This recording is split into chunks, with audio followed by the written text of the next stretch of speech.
যাচ্ছে হু হু করে। আমাদেরও বঙ্গোপসাগরের নিচে বিপুল পরিমাণ সম্পদ আছে। আমাদের মাটিতে সম্পদ, মাটির উপরে সম্পদ, নিচে সম্পদ, পানিতে সম্পদ, পানির নিচে সম্পদ। তাহলে কোন সম্পদের অভাব আমাদেরকে পিছিয়ে রেখেছে? একটা মাত্র সম্পদ, এটি হচ্ছে সমাজের গুরুত্বপূর্ণ জায়গায় যারা আছেন তাদের চারিত্রিক সম্পদের অভাব।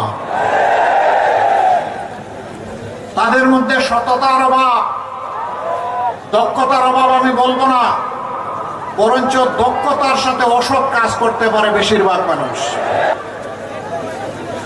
সমস্যাটা অন্য জায়গায়, সমস্যাটা মাথায়। আমাদের সমাজের মাথা পচে আছে। মূল জায়গাটা হইল রাজনৈতিক নেতৃত্ব। রাজনৈতিক নেতৃত্বের যদি সততা এবং সদিচ্ছা থাকে, একটা সমাজ পাল্টাতে সময় লাগে না। কিন্তু যদি রাজনৈতিক নেতৃত্বই অসৎ হয় এবং সদিচ্ছার অভাব হয়, এই সমাজের দুর্গতি দিনের পর দিন বৃদ্ধি পেতে থাকে। আমাদের দুইবার স্বাধীনতা, 47-এ একবার, 71-এ আরেকবার। দুই স্বাধীনতার পরেই জনগণের আকাঙ্ক্ষা পূরণ হয়নি। এখন যদি একজন শিশুকে জিজ্ঞেস করা হয়, শিশু তুমি কেমন আছো, সে বলে আমি ভয় পাই।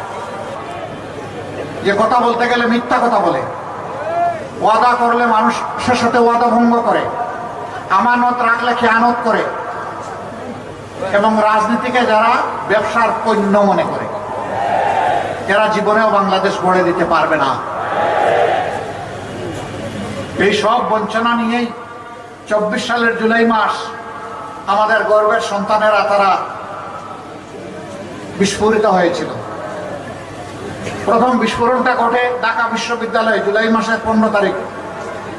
সেদিন আমাদের কলিজার টুকরা ছাত্রী, আমাদের মেয়েদের গায়ে হাত দেওয়া হয়েছিল, লাঠি এবং মুগর পেটা করা হয়েছিল। ওই রাতেই আল্লাহর মেহেরবানিতে সারা বাংলাদেশ জ্বলে উঠেছিল। এখান থেকে আন্দোলন শক্তি পেয়েছিল তাদের। এর পরের দিন 16 তারিখ উত্তরবঙ্গের গুরুত্বপূর্ণ শিক্ষা প্রতিষ্ঠান বেগম রোকেয়া বিশ্ববিদ্যালয়ের মেধাবী ছাত্র, বীর মায়ের সন্তান আবু সাইদ রাস্তায় নেমে বলেছিল, হয় আমাকে অধিকার দে, না হয় আমাকে একটা গুলি দে। সে ডানা মেলে বলেছিল, বুকের ভিতরে তুমুল ঝড়, বুক পেতেছি, গুলি কর। তার আস্থা ছিল তাকে কেউ গুলি করবে না, সে তার অধিকার পাবে। কিন্তু না, 1, 2, 3 তার বুকে 3টা গুলি ছোড়া হলো। সেই ছেলেটা সেদিন কিন্তু পিঠে কোনো গুলি নেয় নাই, বুকে গুলি নিয়েছে। পিঠে গুলি নেয় কাপুরুষ, বুকে গুলি নেয় জাতির জন্য বীর পুরুষ। আল্লাহ তাদেরকে শহীদ হিসাবে কবুল করুন। আমরা তাদের কাছে চির কৃতজ্ঞ। এই বাংলাদেশ এখন এক স্বস্তির নিঃশ্বাস চায়, আর পুরানা রাজনীতি ফিরে যেতে চায় না। এই পুরানা রাজনীতি বাংলাদেশকে আগাইতে দেয় নাই, পায়ে জিঞ্জির দিয়ে আটকে রেখেছে, সামনে দৌড়ানোর সুযোগ দেয় নাই। আমরা সেই বাংলাদেশকে আল্লাহর উপর ভরসা করে পাল্টে দিতে চাই। এই সুযোগে আগামী 12 তারিখ গণভোটের মাধ্যমে পুরানা বন্দোবস্ত রাজনীতির যা আছে এটাকে বলা হবে তুমি না, বিদায় নাও, এবং নতুন রাজনীতিকে বলা হবে হা। গণভোটে কি দিবেন আপনারা? কি দিবেন? হা মানে আজাদি, না মানে গুলামি। আজাদি না গুলামি? আজাদি না গুলামি? শহীদদের রুহের মাগফিরাত কামনা করে মুহূর্তের মাধ্যমে শুরু করছি মহাগ্রন্থ আল কুরআনুল কারীম থেকে সেক্রেটারি বাংলাদেশ খিলাফত মজলিস। আসসালামু আলাইকুম ওয়া রাহমাতুল্লাহ।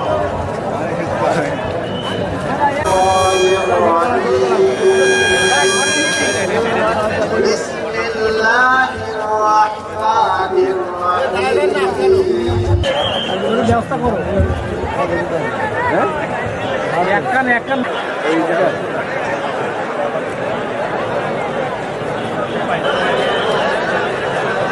মধুমতি সাহিত্য সংস্কৃতি সংসদের পক্ষ থেকে আলহামদুলিল্লাহ আলহামদুলিল্লাহ। শয়নে স্বপনে শুনি বাচ্চু ভাইয়ের জয়গান, বাচ্চু গান দেশ বিদেশে সবাই করে কাইসার ভাইয়ের জয়গান। ইনশাআল্লাহ এবার বাচ্চু ভাই নিয়ে এলো দাড়ি। নড়াইল পৌরসভার 40,000 ভোটারের মধ্যে বিপুল ভোটের ব্যবধানে বিজয়ী হবেন যদি তোমরা মুমিন হও। সম্মানিত সাথী, আমরা এমন একটি বাংলাদেশ দেখতে চাই যে বাংলাদেশে কোন নির্বাচন ঠিক না। প্রিয় উপস্থিতি, এই নির্বাচনে আমরা দেখি না আমাদের দেশ থেকে আমরা বাইরে অন্যান্য সেবা নেওয়ার জন্য যাব। আমাদের দেশ সেবায় স্বয়ং সম্পূর্ণ হবে ইনশাআল্লাহ। আলহামদুলিল্লাহ, ইনশাআল্লাহ জিতেই যাবে। 12 তারিখ শুভেচ্ছার স্বাগত, শুভেচ্ছায় স্বাগতম। আমিরে জামাতের আগমন, লাল জেলার পক্ষ থেকে লাল গোলাপ শুভেচ্ছা। লাল গোলাপ। তাকবীর, আল্লাহু আকবার। আপনারা দোয়া করবেন। ইনসাফ সহজ কথা নয়। আল্লাহ তাআলা যেন ইনসাফ করা আমাদের জন্য সহজ করে দেন। আমরা যেন